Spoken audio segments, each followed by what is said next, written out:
Nah, passenger in seat 8D, identify yourself. Now! The words crackled through the cabin speakers like a gunshot. 200 passengers turned as one, their faces frozen in confusion and fear. Who was 8D? Dahlia Parker's breath caught in her throat.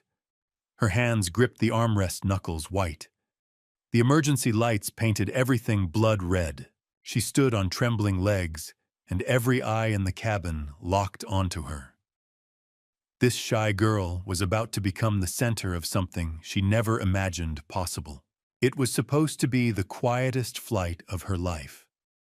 Just another overnight trip to London, 6 hours of darkness, where Dahlia could disappear into her window seat and be invisible.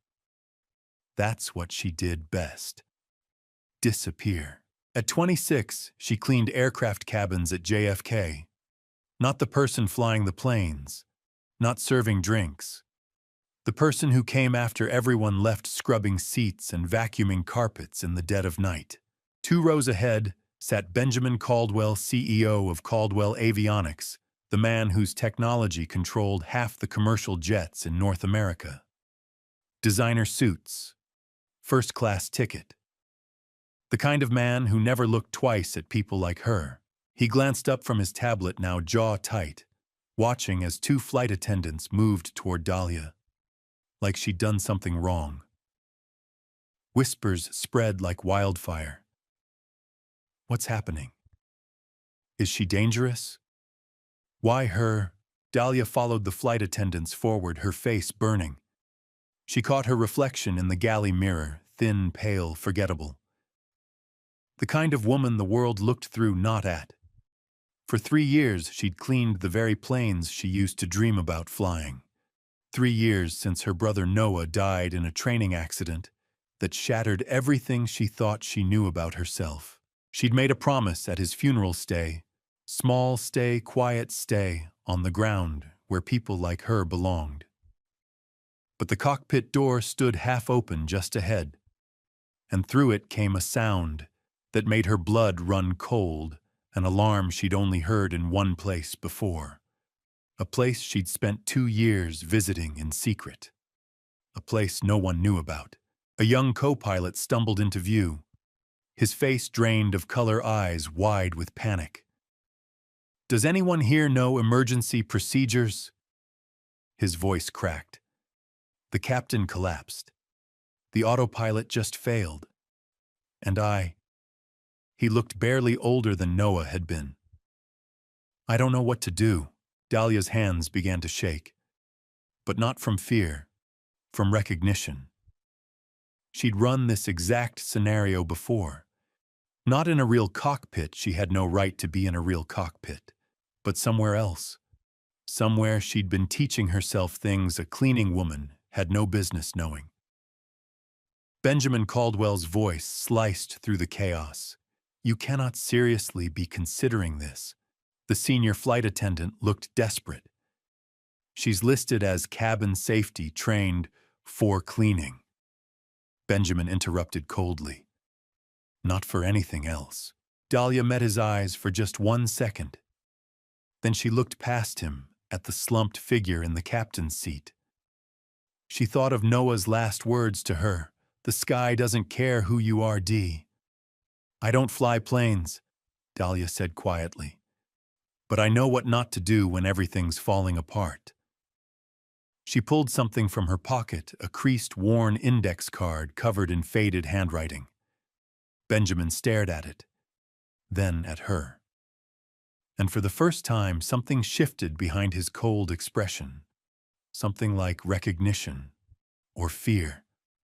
But what could a cleaning woman possibly know that a CEO and trained pilots don't? 10 minutes earlier, Dahlia had been standing in the jetway at JFK clutching a boarding pass she never wanted. After a cleaning crew damaged an emergency slide, Airvanta's insurance demanded all night shift contractors complete cabin safety training. Dahlia was chosen because she had perfect attendance and never complained. She'd whispered while boarding, "I'm sorry, Noah. I still don't belong up here." But Noah had belonged. He'd been brilliant top of his flight school class, until a routine training flight went wrong. The final report blamed pilot error. Noah Parker, age 24, buried with a closed investigation that left more questions than answers. Dahlia had dropped out of community college to cover medical bills her brother never lived to see. She'd taken the first job she could find, cleaning the aircraft Noah had loved. Now standing in the galley of Flight 447, she was anything but invisible. The co-pilot gripped the doorframe with white knuckles. The captain had a stroke. They said you might know procedures. Dana Rourke pushed through the passengers, her COO credentials from Caldwell Avionics swinging from her neck. This is completely inappropriate. There is no protocol that allows untrained personnel into the cockpit. Benjamin Caldwell appeared beside Dana. What exactly is the plan here? Senior Flight Attendant Evelyn Shaw stepped forward calmly.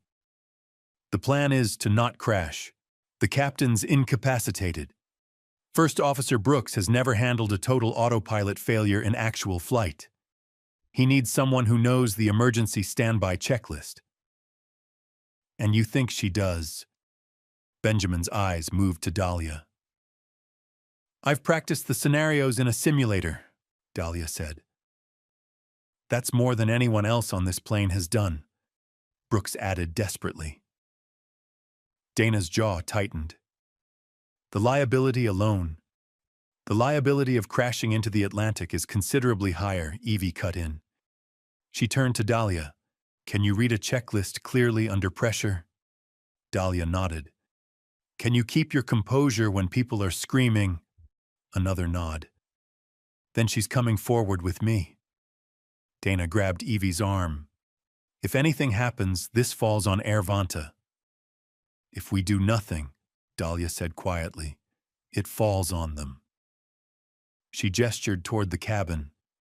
Those people pay the price either way. Benjamin studied her. If you're wrong about what you know, then I'm wrong. But if I don't try, I'll never know if I could have made a difference. He stepped aside. Let her try. But I'm coming too, Benjamin said. I designed half the avionics on this aircraft. If something's failing, I need to see it firsthand. Dahlia followed Brooks through the cockpit door, heart hammering. Benjamin came in last, positioning himself behind the center console. The captain lay slumped in his seat, breathing but unresponsive. Dr. Chen worked quickly to stabilize him. Confirmed stroke. He needs a hospital. Brooks slid into the right seat, hands visibly shaking. I've never not liked this. Dahlia pulled the crumpled index card from her pocket. At the top, in Noah's careful print, do not overcorrect, breathe, trim only. She'd found it in his flight bag after the funeral. Okay, she said softly. First thing, we don't panic. Second thing, we cross-check everything twice. Third thing, the plane jolted violently. An alarm shrieked through the cockpit. The primary flight display went dark, then flickered back with angry red warnings cascading down the screen. Brooks swore. Benjamin leaned forward, eyes narrowing at something on the engine indication and crew alerting system. And Dahlia realized with sudden terrible clarity, this wasn't just a medical emergency. Something was very wrong with this aircraft. Talk to me, Brooks said, voice tight. What am I looking at? Dahlia scanned the instruments, mind racing through hundreds of simulated emergencies. The patterns were familiar but wrong. The failures weren't cascading, they were repeating. Looping. It's not just the autopilot, she said quietly. The same 3 warnings keep cycling. Flight control, computer navigation, reference, autopilot, disconnect. Over and over in the exact same sequence. Benjamin moved closer, his expression shifting to something darker. That's not a normal failure pattern. That's a logic trap. Brooks glanced between them, sweat beading on his forehead. In English, the system's stuck in a diagnostic loop, Benjamin said tersely. It's trying to repair itself, but keeps encountering the same error. Which means it won't stop failing. Dahlia finished. Not unless we break the loop manually. She'd seen this exact scenario once in the simulator during a late-night session. The solution wasn't intuitive: shut down systems in a specific sequence, then restart them in reverse order. But this wasn't a simulator. This was 200 lives at 38,000 feet over the North Atlantic. Brooks's hands hovered over the controls. I don't know how to... Stand by instruments, Dahlia said, steadier than she felt. Switch to manual trim. Disconnect all automated flight control systems and fly on the backup horizon. It's going to feel like you're falling. But you're not. Benjamin stared at the display. The ECAM alert. Cav Safe version 3.1. He said it like a curse. That's mine. Caldwell Avionics. Dana appeared in the doorway, phone in hand. What's happening? Your safety module is killing us, Benjamin said flatly. Dana's face went pale. That's impossible. Cav Safe was fully certified. It's installed in 40% of the commercial fleet. It's certified for normal operations, Benjamin interrupted. Not for total autopilot failure combined with dual flight computer degradation. The module is trying to restore automation that no longer exists, creating a feedback loop that's taking down every backup system we have. Dahlia watched the exchange pieces clicking into place. How long have you known there was a problem? Benjamin's silence was answer enough. Dana stepped forward, voice dropping to a harsh whisper. This conversation stays in this cockpit. We're 3 weeks from IPO. If word gets out that Cav Safe has any vulnerability, people could die, Dr. Chen said from beside the captain. Her voice was quiet but sharp. That's what you mean, correct? These are human lives. Dana's expression hardened. I'm protecting 800 employees who depend on... By covering up a safety flaw, Dahlia heard herself say. That's what my brother's accident report said too. Pilot error. But it wasn't. It was equipment failure nobody wanted to admit to. The cockpit went silent except for the relentless chime of warnings. Benjamin was looking at her now, really looking. Your brother was Noah Parker. It wasn't a question. Dahlia's throat tightened. You knew him. I knew of the accident. I was a junior engineer on the investigation team. His voice was careful. The flight control relay had a microfracture, undetectable in routine inspection. It failed catastrophically during a training maneuver. That relay was manufactured by Caldwell Avionics. The air left Dahlia's lungs. The report blamed pilot error because admitting the equipment failure would have meant recalling 8,000 aircraft. Benjamin continued quietly. My father was CEO then. He made the final call. I was too junior to stop it, too inexperienced to understand what silence really costs. Dana moved to interrupt, but Benjamin held up a hand. I promised myself I would never approve anything that could fail like that again. So I built Cav Safe. I made it redundant, over-engineered, theoretically impossible to fault. But I was so focused on preventing the last failure that I created an entirely new one. Brooks made a small sound. We're losing altitude. I need a decision now. Dahlia looked at the instruments, then back at Benjamin. Can you shut down Cav Safe remotely? Not from the cockpit. Ground control can force a disable if I give them the override codes. He pulled out his phone, then hesitated. It'll take 10 minutes minimum. We don't have 10 minutes. Then we fly without it, Dahlia said. Disconnect everything automated. Go completely manual. Brooks shook his head. I've never hand-flown a wide body in weather like this. You won't lose the horizon, Dahlia said firmly. I'm going to call out the sequence. Every adjustment, every trim change. You just follow the rhythm. You're a cleaner, Dana said, voice sharp with desperation. You have no authority. She has knowledge. Evie's voice came from the doorway. Which is more than anyone else here has right now. And in my 40 years of flying, I'll take knowledge over authority every time. Benjamin was still staring at Dahlia. You learned all this because of Noah. I learned it because I couldn't save him, Dahlia said quietly. But maybe I can save them. She nodded toward the cabin. Another violent jolt shook the aircraft. More warnings lit up the panel. The plane pitched sharply left. Don't overcorrect, Dahlia said sharply. Small inputs. Breathe first. Trim only. Her brother's voice echoed in her memory. The sky doesn't care about your resume, Dee. It only cares if you know what to do. Benjamin pulled out his phone. I'm calling ground control, giving them the override codes, but it's going to take time we don't have. Then buy us that time, Dahlia said. She turned to Brooks. I need you to trust me. Can you do that?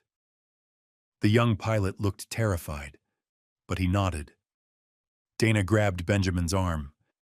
If you admit there's a flaw in CavSafe, the company is finished. Benjamin removed her hand, gently but firmly. The company survives scandal. It doesn't survive being responsible for 200 deaths because we were too proud to admit a mistake. He met Dahlia's eyes. Tell me what to do. The next 20 minutes existed outside of normal time. Dahlia stood behind the center console, eyes moving constantly between the instruments and the mental checklist she'd reconstructed from memory. Brooks's hands moved over the controls with increasing confidence, guided by her steady voice. Pitch 2 degrees down. Hold it there. Trim nose up, quarter input. Good. Airspeed 185, you're right on target. You're doing this, Brooks. Benjamin was on the phone with ground control, monitoring the cascading system failures. Every few minutes, he'd relay critical information: wind shear approaching from the west, severe turbulence at their current altitude, the nearest suitable airports. Dr. Chen had stabilized the captain and moved back into the cabin where Evie was keeping 200 frightened passengers calm with honest updates and quiet authority.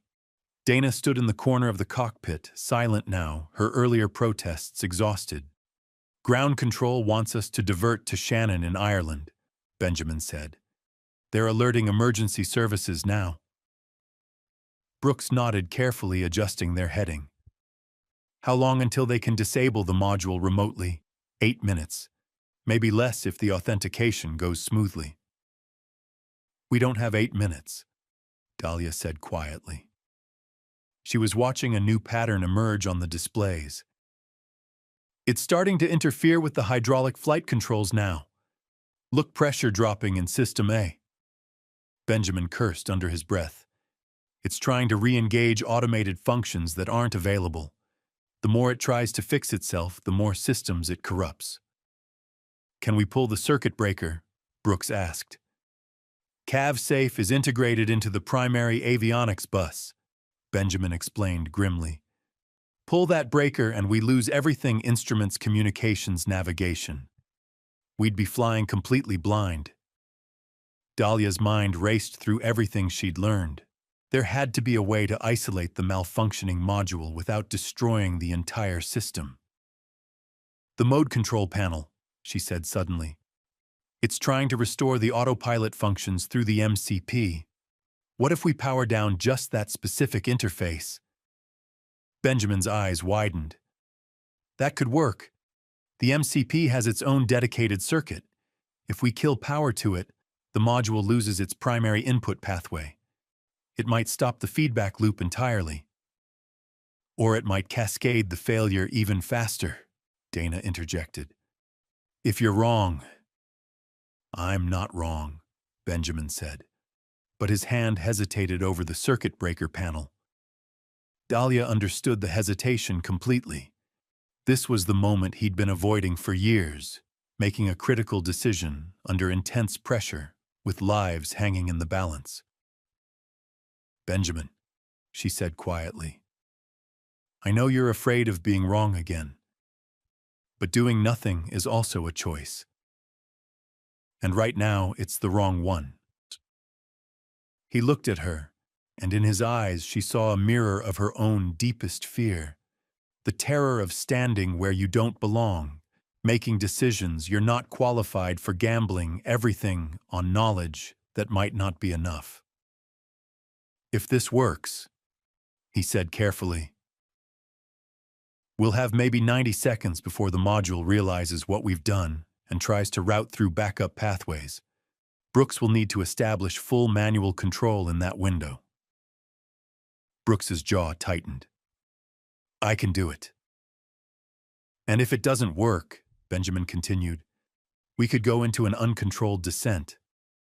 Dahlia thought of Noah, of the last text message he'd sent her the morning he died flying today. "Wish me luck, little sister. Love you." "Do it," she said. Benjamin pulled the breaker. The effect was immediate. The cascade of warnings stopped. The displays stabilized. For 3 perfect seconds, the cockpit was almost quiet. Then a new alarm sounded, deeper, more urgent. "Hydraulic pressure critical in all 3 systems," Brooks said, voice rising. "It's trying to reroute through the backup autopilot controller, which is also managed by Cav Safe." Benjamin finished grimly. "It's learning, adapting to our countermeasures." "How is that even possible?" Dana demanded.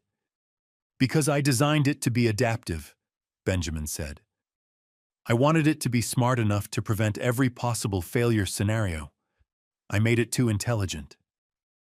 Dahlia watched the displays, her heart sinking. They'd bought themselves seconds, not minutes. The module was systematically corrupting new systems. At this rate, they'd lose all flight control within 5 minutes. "Ground control," Benjamin barked into the phone. "We need that override code now. Not in 5 minutes. Right now." Static crackled. Then a maddeningly calm voice. "Authentication in progress. 30 seconds to transmission." Brooks was fighting the controls, now face pale. "Manual inputs are getting mushy. I'm losing hydraulic authority." Evie appeared in the doorway again. "Cabin's getting restless. They can feel the turbulence increasing. Some are asking questions I can't answer. How much time do we have?" No one answered her. Dahlia looked at the instruments, at the young pilot desperately fighting to keep them airborne, at the CEO holding a phone, like it was their only lifeline. "Airspeed dropping," Brooks announced. "Stall warning. Nose down 2 degrees. Dahlia said, her voice cutting through the chaos. "Don't fight it. Let gravity help you." "That's completely counterintuitive." "Trust her," Benjamin said firmly. Brooks pushed forward on the yoke. The stall warning silenced immediately. Benjamin's phone crackled. "Override code authenticated. Transmitting shutdown sequence to aircraft now. Stand by for confirmation." Everyone in the cockpit held their breath. The displays flickered. Warning lights began to dim, and then one by one the corrupted systems began to stabilize. But they were already dangerously low, flying too slow, and Shannon Airport was still 40 miles away through deteriorating weather. Shannon Tower Air Vanta 447 declaring full emergency. Total flight control degradation. We need your longest runway and every emergency vehicle you have on the field. Brooks's voice was steady, now transformed. Whatever fear he'd been carrying had burned away in the crucible of crisis. Dahlia kept calling the rhythm, her voice a steady metronome. "Airspeed 165. Pitch attitude 3 degrees. You're slightly high on the approach. Ease the descent rate. Small corrections only. You're doing beautifully, Brooks. We're not going to make the runway threshold, Brooks said quietly. Not panicked, just stating fact. Benjamin looked up from his phone. There's an open grass field just past the runway. Emergency services are repositioning there now. A grass field. Dana repeated, the horror evident in her voice. Better than the ocean, Evie said from the doorway. You're going to land this aircraft, and we're all going to walk away from it. It wasn't a question or a hope. It was a command delivered with 40 years of authority. They broke through the cloud deck at 800 feet. Rain hammered the windscreen. Through the murk, runway lights appeared like a strand of pearls stretched across the darkness. Landing gear, Dahlia said. Brooks reached for the lever. Nothing happened. Hydraulics are too degraded, Benjamin said grimly. We'll have to go in on the belly. Notify the cabin immediately, Brooks said. Brace position. Evie was already moving. Her voice came over the PA system calm and clear. Flight attendants prepare for emergency landing. Passengers assume brace position now. Heads down, stay down. Dahlia heard the collective intake of breath from the cabin, then the shuffle of urgent movement as 200 people curled forward in their seats. She thought of all of them. The young mother with her infant son, the businessman, the elderly couple holding hands, the college students, every single person who'd boarded expecting routine travel, and instead found themselves trusting their lives to a barely trained first officer and a cleaner who'd learned her skills from a dead brother's fading memory. 500 feet, she called out. Airspeed 150. Pitch 2 degrees. You're lined up perfectly, Brooks. This is your moment. Trust yourself. The runway rushed up impossibly fast.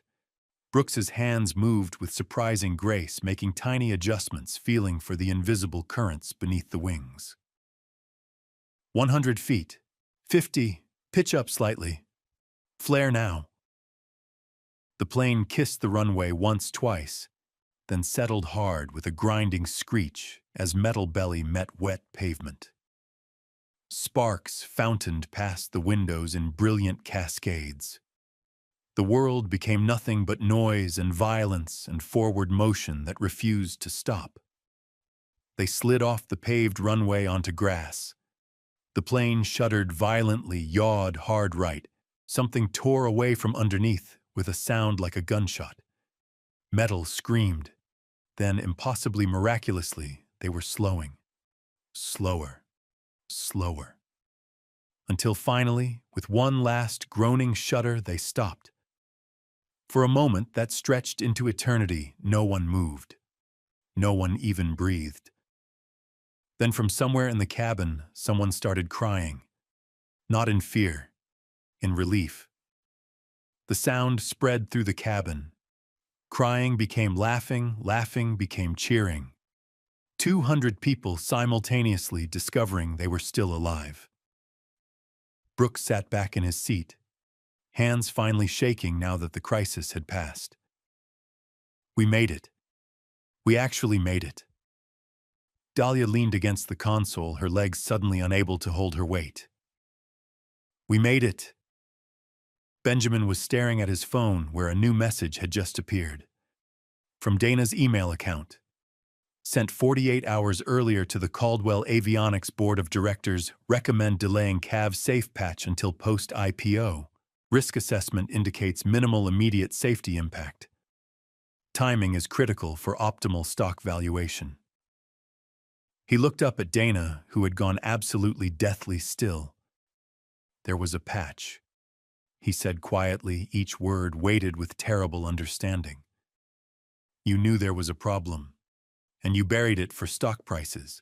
The evacuation was textbook perfect. Emergency slides deployed smoothly. Passengers filed out in orderly rows guided by flight attendants who'd trained for years for a moment they'd prayed would never come. Dahlia stood at the emergency exit helping people down the slide. An elderly man gripped her hand tightly. "Thank you," he whispered. "My granddaughter's getting married next month. You just gave me the chance to walk her down the aisle."